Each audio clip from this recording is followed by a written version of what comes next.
जय श्री कृष्ण दोस्तों, pro exam channel में आपका स्वागत है। आज हम फिर एक नए नोटिफिकेशन के साथ में आपके साथ में हाजिर हुए हैं। तो देखिए, आज हम चर्चा करेंगे नोटिफिकेशन की। क्या है नोटिफिकेशन, कौन से स्टेट में ये वैकेंसी आई हुई है, क्या इसकी क्वालिफिकेशन है, क्या एज लिमिट है, क्या पे स्केल है, इन सारी संपूर्ण जानकारी के बारे में हम चर्चा करेंगे। तो आप वीडियो में जो लास्ट तक बने रहिए, जिससे आपको सब कुछ पता चल सके किस तरीके से फॉर्म की प्रोसेस है, क्या यहाँ पैटर्न है, एग्जाम पैटर्न क्या है, क्या इंटरव्यू है या नहीं है, इन सब के बारे में विस्तृत चर्चा करेंगे। तो चर्चा करने से पहले वीडियो को लाइक कर दीजिए, शेयर कर दीजिए और चैनल को सब्सक्राइब कर दीजिए। बेल आइकन पर प्रेस जरूर कीजिए, जिससे आपको जो भी नोटिफिकेशन है वो आप तक पहुंच जाए, क्योंकि जो भी चाहे किसी भी स्टेट के द्वारा यहाँ वैकेंसी निकली हो उसका नोटिफिकेशन हम डालते हैं, वो आप तक पहुंच पाए। तो देखिए, हम शुरू करते हैं। देखिए, यूपी में ये नोटिफिकेशन निकला है, यूपी ट्रिपल एससी, है ना, यूपी अधीनस्थ सेवा चयन बोर्ड द्वारा, आयोग द्वारा। देखिए, कौन से विभाग में ये वैकेंसी निकली है। देखिए, खाद्य सुरक्षा और औषधि प्रशासन विभाग में, औषधि प्रशासन विभाग में ये वैकेंसी निकली है। देखिए, food safety and drug administration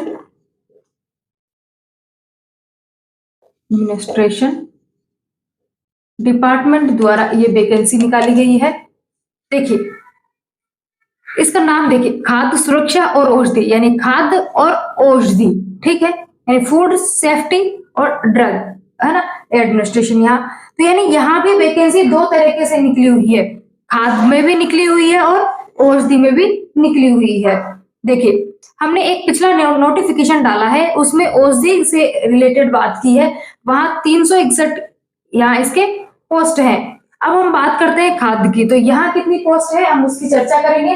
देखिए, खाद्य की वैकेंसी निकली है 417 यहाँ वैकेंसी निकली है। तो क्या है ये वैकेंसी, देखिए किस पद की है। तो देखिए, कनिष्ठ विश्लेषक, कनिष्ठ विश्लेषक, दोनों ही जगह कनिष्ठ विश्लेषक खाद्य की, और इससे पहले जो अपने नोटिफिकेशन पढ़ा था वहां कनिष्ठ विश्लेषक औषधि। तो ये दो नोटिफिकेशन निकले हैं, जूनियर एनालिस्ट, ठीक है। तो जूनियर एनालिस्ट की यहाँ वैकेंसी निकली है, खाद्य में अलग निकली है, औषधि में अलग निकली है। औषधि में 361 पद है और खाद्य सुरक्षा में इसके 417 पद है। तो क्या होता है, क्या कनिष्ठ विश्लेषक क्या काम है इनका, है ना। देखिए, जो फूड ऑफिसर है उनके द्वारा जो सैंपल लिए जाते हैं जांच के लिए, जो लेबोरेटरी में जो हमारे फूड के जो जांच जो लिए जाते हैं, सैंपल लिए जाते हैं, उनकी जांच की जाती है। तो जांच करने का काम यहाँ पर कनिष्ठ विश्लेषकों द्वारा किया जाता है। तो यहाँ दोनों ही विभागों में ये वैकेंसी निकली हुई है। अब हम आगे इसके बारे में चर्चा करते हैं कि कितनी यहाँ कब से फॉर्म शुरू होने वाले हैं, क्या क्वालिफिकेशन है।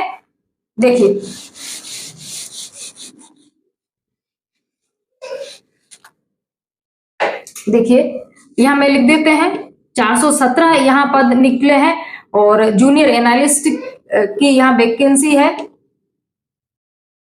ठीक है। इसके बाद देखिए, फॉर्म कब से शुरू हो रहे हैं, फॉर्म स्टार्ट डेट क्या है। देखिए, 15 अप्रैल से यहाँ फॉर्म शुरू है और 15 मई तक आप फॉर्म फिल कर सकते हो, यानी पूरा महीने भर का समय है। आप लास्ट डेट का इंतजार किए बिना जल्दी से जल्दी फॉर्म फिल कर दीजिए। इसके बाद संशोधन का 15 के बाद 7 दिन का टाइम आपको संशोधन के लिए दिया गया है। अगर आप फॉर्म में किसी तरह की आपके द्वारा मिस्टेक हो जाती है तो आपको इस दौरान उसे सही कर सकते हो, ठीक है। ये हमारी बात हुई। अगर हम एज की बात करें तो 21 से 40 वर्ष यहाँ एज लिमिट है। आगे हम देखते हैं क्या क्वालिफिकेशन है।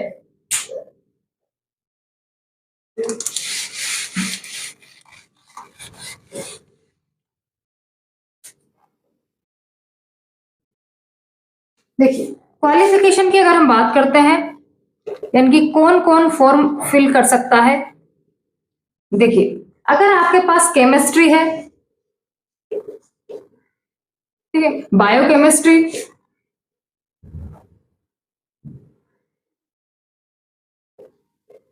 इसके बाद और केमिस्ट्री हो गई, रसायन विज्ञान, बायोकेमिस्ट्री, जैव रसायन विज्ञान, माइक्रोबायोलॉजी अगर आपके पास है,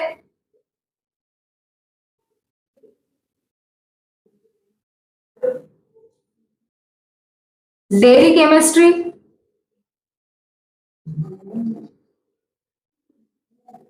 फूड टेक्नोलॉजी एंड और food and nutrition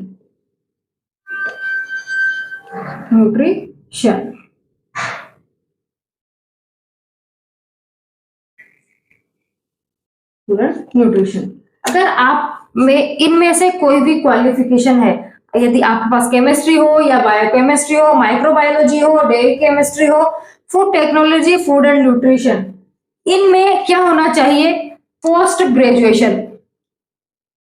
in subjects में अगर आपके पास पोस्ट ग्रेजुएशन है, यानी कि स्नातकोत्तर है, या कि अगर आपने पीजी कर रखा है, ठीक है, तो आप फॉर्म फिल कर सकते हो।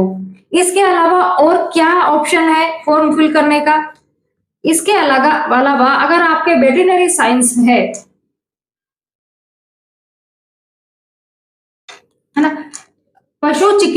वेटरनरी साइंस है ना, पशु विज्ञान में आपने अगर स्नातक कर रखा है तो आप फॉर्म फिल कर सकते हो।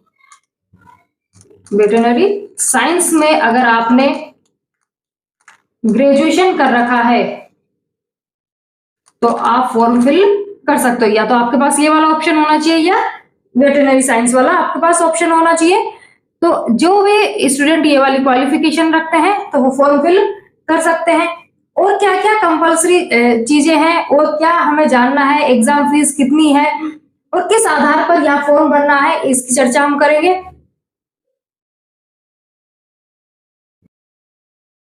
देखिए अब हम देख लेते हैं कि फॉर्म फिल कौन कौन कर सकता है। देखिए सबसे इंपॉर्टेंट बात, अगर जिस स्टूडेंट ने पीईटी पेट 2023 का एग्जाम दे रखा है वो ही स्टूडेंट फॉर्म फिल कर सकते हैं, ठीक है। इस आधार पर ही आगे स्टूडेंट्स का सिलेक्शन होगा। देखिए कैसे होगा, आपको फॉर्म फिल करना है, upsc.gov.in पर जाना है, फॉर्म फिल करना है। फॉर्म फिल करने से पहले आपको क्या होगा, जैसे ही आप फॉर्म फिल करना शुरू करोगे तो आपसे पीईटी के रजिस्ट्रेशन नंबर पूछे जाएंगे। पीईटी 2023 के रजिस्ट्रेशन नंबर पूछे जाएंगे और रजिस्ट्रेशन नंबर वेरीफाई करने के दो तरीके यहाँ होंगे। या तो आप ओटीपी के माध्यम से वेरीफाई कर सकते हो या अपने पर्सनल डिटेल के आधार पर आप इसको वेरीफाई कर सकते हो।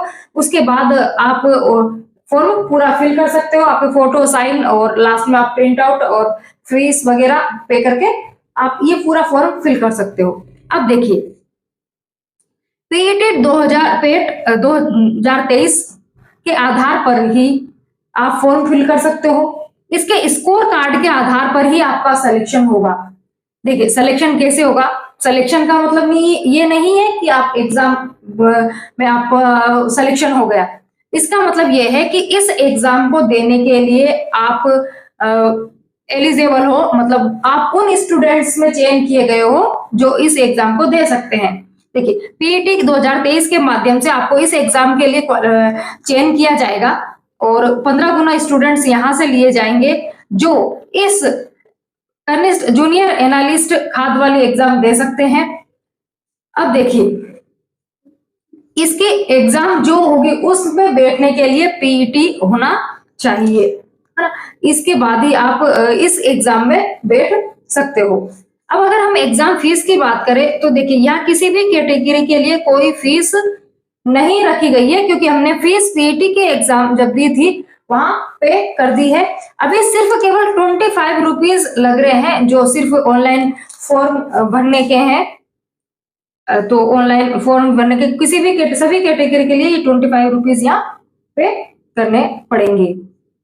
तो ये हुई पीईटी से रिलेटेड बात। क्या है चयन प्रोसेस? तो पीईटी इसका आधार है। ये जिस लोगों ने पीईटी दी है, पेट दिया है, वो ही ये फॉर्म फिल कर सकते हैं। उन्हीं स्टूडेंटों में से मुख्य परीक्षा देने के लिए चयन किया जाएगा और वो ही आपसे फिर उसकी आप एग्जाम दे सकते हो। उसके बाद जब प्रवेश पत्र आएंगे तो आपको ध्यान रखना है, वेबसाइट पर चेक करते रहना है और उसके बाद आप फॉर्म फिल कर सकते हो। तो आज का नोटिफिकेशन, नेक्स्ट हम नए नोटिफिकेशन के साथ में हाजिर होंगे। Thank you.